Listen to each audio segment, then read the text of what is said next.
Hello and welcome to Colour Multimedia Enterprises. My name is Luke and I'm going to give you an update on this channel. Colour Multimedia Enterprises is unfortunately obsolete. It's better late than never to give this update. For all future videos, they will in fact be uploaded to a new YouTube channel, which I created a long time back, in fact, called Luke Salmon Books and Studios. You can find it again on YouTube, and that's where you'll find my most up-to-date content.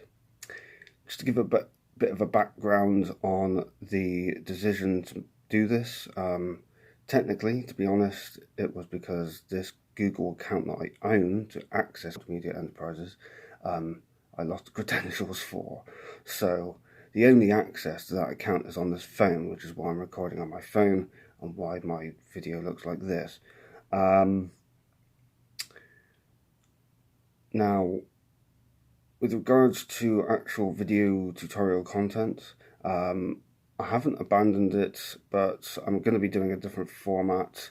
I am aware that a lot of the people that came to this channel probably looked at the OpenFL video tutorials. I saw one of them is close to 10,000 views, so thank you very much for that. Thank you for your support. But once again, this channel will no longer be updated after this video, but again, better late than never. With regards to video tutorial content, I've moved away from OpenFL. I've decided to take a more procedural programming approach. I much prefer that style of programming. I'm not really into object-oriented programming anymore. I'm much more into things like DRM GUI, that style of programming, with regards to user interfaces as well. And one of the main reasons why is just because programming is just a hell of a lot simpler. It really is. It's so much simpler than having to create an object, having to assign it to a container, having to modify properties and add events for clicks and stuff like that. And, you know, that is a little irritating. Once you actually start using a library like DRM GUI, let's say, for example, you use the Hacks Link ImGUI library, for example, you'll find that it's just 5 times faster to build a user interface than it is with something like, well, any retained user interface API. And more often than not, what ends up happening is, because everyone knows it's so slow to write in that object-oriented, contrived way, they add additional systems on top, like XML files and CSS files. Oh, look, this is really, really fancy. You can do all this stuff with XML. You can import these XML files, and it can generate a, you know, the scene that you want to generate, and you can add scripts to it and stuff like that. And while that might sound cool, and the theory sounds fine, right? When it comes to practice, the performance is nowhere near as fast as something like DRM GUI. And the main reason why is because with DRM GUI, you're actually working on just one layer rather than multiple layers, which is what a lot of retained mode user interface APIs tend to use. There's a lot of layers involved. There's like the rendering layer, then there's the object layer, then there's all of the XML files, which are technically optional, but technically it does make it easier to build user interfaces, so that's an additional layer.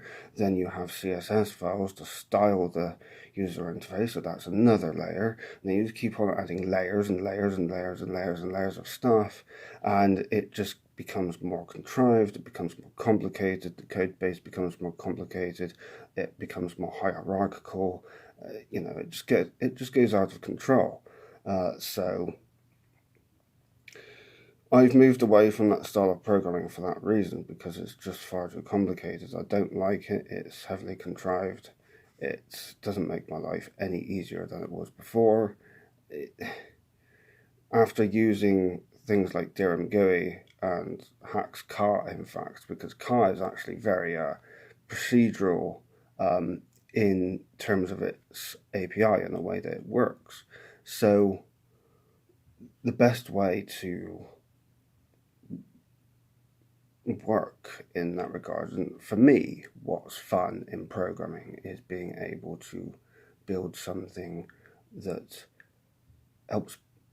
is very easy, an API that's very easy to use.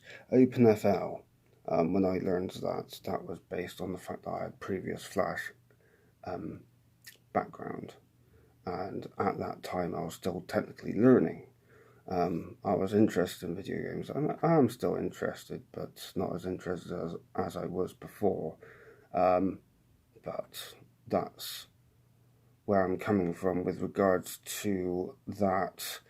And I don't really want to be programming in that object-oriented style anymore. Like I said, I want to go forward now with more procedural style.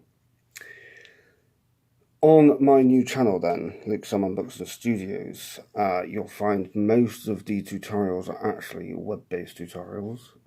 You'll find that one of the libraries that I use, which I'm currently working on, called Hackshare, I haven't actually touched it in a while. Main reason being is because I'm still working on figuring out how I want to do the database object management system in there. But, and you can take that as you will, but basically, I'm working on a new website, and I've got a different video format as well. So the way I'm going to do my video tutorials in the future is, previously, what I was doing was I would start a project, but at the same time, I would also do a video tutorial on that project. So half the time I wouldn't know what I'm talking about. I would give pause between sentences quite a lot, and it gives the impression that I don't really know what I'm talking about. Whereas with this new video formats, it would mean that I'm coming from the perspective that I do know what I'm talking about, and I don't then have to keep on giving pause in between sentences all the time, giving the impression that I don't know what I'm talking about. So that's why the new video format is going to be like that. And finally, did I say I was working on the website? I can't remember. Well, I'm working on the website anyway. It's not live yet, but I will in fact be working on that as well. I'm looking at DRM GUI for the content management system. I'm actually going to be using Hacks for that, and I'm going to be using the imgui.js. So I'm actually creating an extern for imgui.js and linking it to Hacks so that I can use it in Hacks context. So that'll be interesting.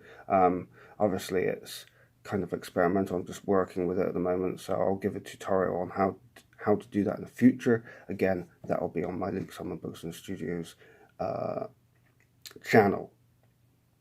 I'll put a link in the description below this video so that you know where that channel is, and if you are interested in web development with Hacks, which I think is where Hacks truly shines in my opinion.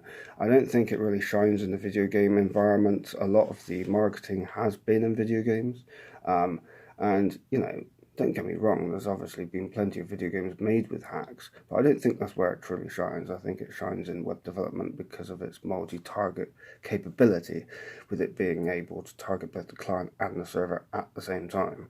And that's why I've also built the Hackshare web framework, which you can find on GitHub. Again, I'll put a link to that in the description below this video as well.